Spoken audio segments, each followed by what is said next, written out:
I wanted to come on here and make this video because this is almost in response to some, I guess you could say, images that, not so much images, but quotes or things people put out there concerning the people protesting and quote unquote rioting. I really want to call it responding. And how some people are saying that they understand the circumstances that are going on with the George Floyd situation and everything like that, and saying, but rioting and looting and doing all this other stuff is not the way. Let me just say this. This was going on. I for the last couple of days, I've been calling it a powder keg. It's basically the straw that has finally broken the camel's back. I don't think this one's going to just fade away into obscurity like some of the other ones have. I think at this point, a lot of people are completely fed up with what's occurring. Sure, granted, there are probably some people out there that are doing whatever they're doing just because they feel like doing it. And I was actually, when I was having my live stream with Seiji Hito the other day, I was saying how people have been under this quarantine from this virus and lockdown. They needed a reason to go outside, and it's getting warm, so people wanted that reason to go outside just because. Yeah, you're going to have some people out there that's not really down for the cause. They're just out there because they want to be. But I'm not talking about them. I'm talking about the people that are genuinely out there. I said, don't be mad at them for responding the way that they have been. Be mad at these people in power, these officials and these politicians, for not responding accordingly. So I'm sure by now many of you already know that Derek Chauvin, the terrorist who was responsible for putting his knee into George Floyd's neck that pretty much led to his death, but he wasn't the only one involved. He was charged with third-degree murder, manslaughter, however you want to put it, but it was in the third degree. I think at most he should have got second degree. Reason I say not first degree is because it would be hard to prove that he premeditated that he was going out there to actually kill him and to go out there and kill George Floyd that day. And we don't want to overcharge, because then if he gets off, then they gonna have another big thing to deal with on their hand. But third degree, I think, is too low. So I was saying murder in the second degree is what I think he should have at least received. Now, if they wanted to charge the other officers, the other terrorists with third degree, fires in Minnesota, fires in Atlanta. I don't know if you saw it, but the CNN building in Atlanta has been vandalized. They've set a whole bunch of cop cars on fire. And I think that's how they got to the CNN building. LA, they going crazy. You know, they had a protest for Breonna Taylor down in Louisville, and I heard that I think 7 people were shot down there. So it's a lot going on.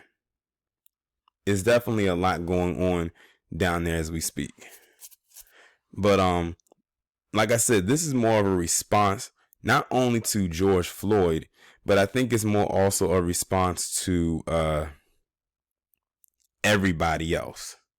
So it's like the George Floyd situation has reignited the thought of the others who have been killed unjustly, who never received any type of justice in return.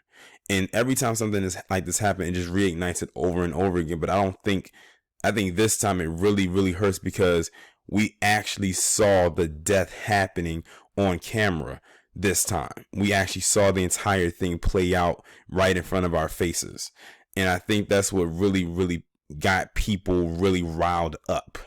It's not like the other times where you heard about them being killed unjustly, you didn't see it happen, or it happened off camera. This time you actually saw this man call out for his mother, and you saw him beg and plead for his life, and you saw him take his last breaths all at the same time.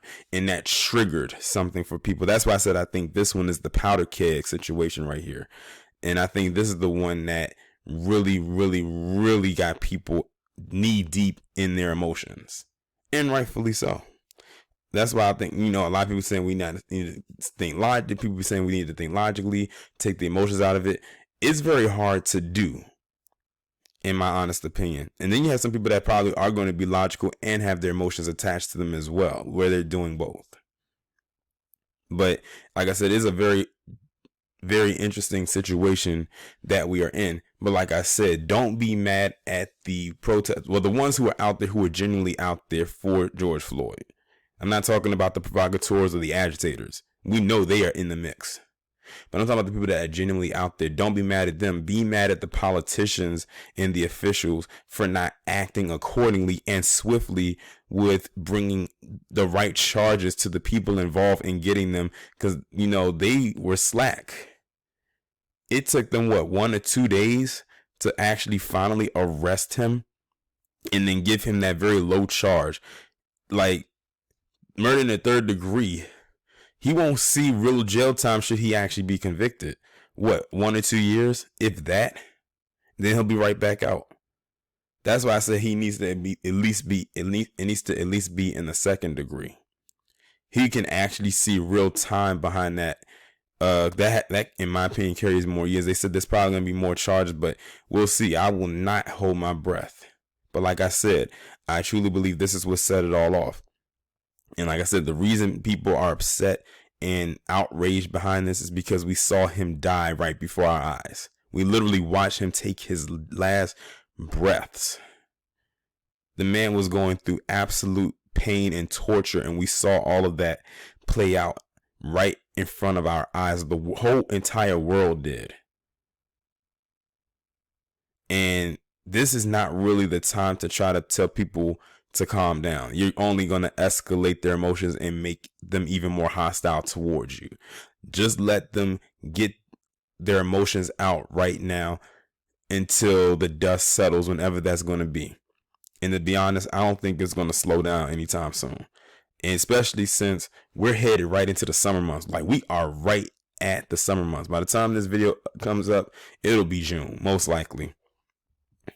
So yeah, that's pretty much my take on this right here. Just don't say things like this isn't the way to do it and everything like that. Know what they're doing. When I say they, I'm talking about those officials and those who could have held him accountable.